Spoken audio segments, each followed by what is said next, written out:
علیہ وسلم کی ذات۔ صرف میں ایک مثال عرض کر کے پھر آگے چلوں گا کہ آقا دو جہاں حضرت محمد مصطفیٰ صلی اللہ علیہ وسلم کی ذات اقدس، آپ نماز پڑھ رہے تھے، حضرت خباب رضی اللہ تعالیٰ عنہ روایت کرتے ہیں کہ نماز کے دوران آپ نے اپنا سجدہ اتنا طویل کر لیا کہ صحابہ کو گمان گزرنے لگا کہ کہیں آقا دو جہاں کی روح پاک تو نہیں پرواز کر رہی۔ آپ پر یہ گمان گزرا صحابہ کا، لیکن جب آپ کی نماز مکمل ہو گئی تو صحابہ نے پوچھا کہ یا رسول اللہ آج کیا ماجرا تھا؟ تو آقا علیہ السلام نے کہا کہ میری آج کی نماز اللہ کی خاص محبت اور خوف میں اور سجدے کی حالت میں میں نے اپنے رب سے 3 چیزیں مانگی، 2 چیزیں میرے رب نے مجھے عطا کر دی اور 1 چیز سے مجھے منع کر دی۔ تو صحابہ نے پوچھا کہ یا رسول اللہ وہ کیا چیزیں تھیں؟ تو آقا علیہ السلام نے کہا کہ میرے صحابہ، پہلی چیز میں نے اپنے رب سے یہ مانگی کہ اے میرے رب، قیامت تک اجتماعی طور پر میری پوری امت پر کبھی بھی قحط نازل نہ کر۔ تو میرے رب نے یہ میری دعا قبول کر اور کہا میرے محبوب، قیامت تک تیری امت پر اجتماعی قحط کبھی بھی نازل نہیں کر۔ پھر آقا علیہ السلام نے کہا کہ اے میرے رب، قیامت تک میری پوری امت پر اجتماعی طور پر کبھی بھی کفار کو مسلط نہ کر۔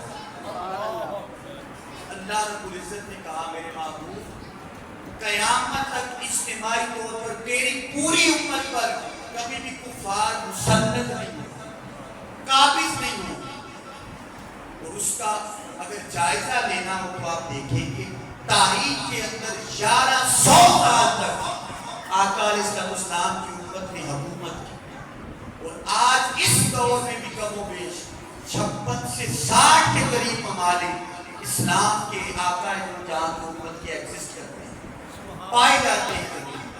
یہ بھی دعا اللہ نے قبول کی۔ تیسری دعا آقا علیہ السلام نے کی کہ اے میرے رب، قیامت تک میری امت میں سے لڑائی جھگڑا ختم کر۔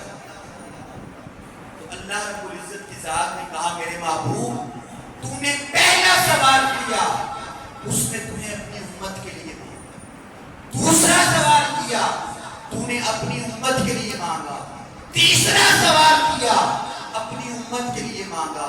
میرے محبوب، میں تیری پہلی دونوں دعائیں قبول کرتا ہوں، تیسری سے تجھے منع کرتا ہوں۔ کیوں؟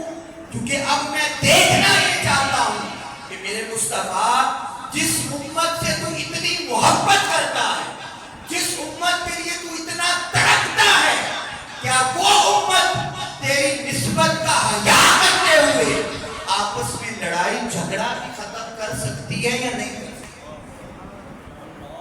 اس کو اللہ کی ذات نے آزمائش کے لیے اور آقا علیہ السلام نے حدیث مبارکہ میں فرمایا کہ جب تم 2 بھائی آپس میں تم میں سے ایک بھائی دوسرے بھائی کا حق کھا لے اور دوسرا بھائی اپنے دوسرے بھائی سے حق مانگے اور مانگنے پر اگر وہ نہ دے اور بات لڑائی جھگڑے پر پہنچ جائے تو آقا علیہ السلام نے فرمایا کہ تم لڑنا نہیں، صبر کر لینا اور میری نسبت کا حیا کر لینا۔